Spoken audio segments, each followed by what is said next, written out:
Rancawalini Ciwidey atau dikenal dengan nama Ciwalini adalah tempat wisata pemandian kolam air panas yang dialiri air panas alami dari sumber pegunungan Patuha. Sumber air panas belerang yang ditampung dan diolah pada penyaringan, serta pengurasan pada kolam secara teratur menjamin kualitas air panas alami ini tetap bening, bersih, serta aman bagi kesehatan. Walini ini terletak di daerah Kebun Teh Rancabali, Ciwidey, Kabupaten Bandung, yang selama ini selalu ramai dipadati pengunjung. Adapun harga tiket masuk Rp40.000 per orang. Hingga kebersihan, Widhi Herian mengabarkan Hadas TV. Fasilitas kita sebenarnya tiap tahun itu tambah. Sekarang yang terbaru ini kamar rendam keluarga. Terus kita kalau pemeliharaan itu kemarin 1 bulan penuh Ramadan kita kan tutup. Terus kalau rutinan tiap minggu itu ada Selasa dan Jumat.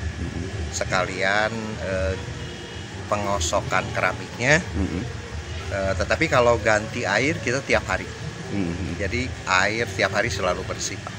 Dari mana, Pak? Bekasi, Cikarang. Bekasi, ya, Cikarang. Gimana, Pak, kesan-kesannya Pak setelah mengunjungi wisata? Bagus sih, Pak. Dari pemandangannya, arena kolam renangnya itu masih bagus. Ya. Ada kekurangan nggak, Pak, di tempat wisata Walini ini? Saya sih lihatnya belum ada sih. Ya. Bagus. Karena ini juga saya, Pak, rombongan dari alumni SD, Pak. Angkatan 83 dari Cikarang. Iya. Widhi Herian mengabarkan Hadas TV, Kabupaten Bandung, Jawa Barat.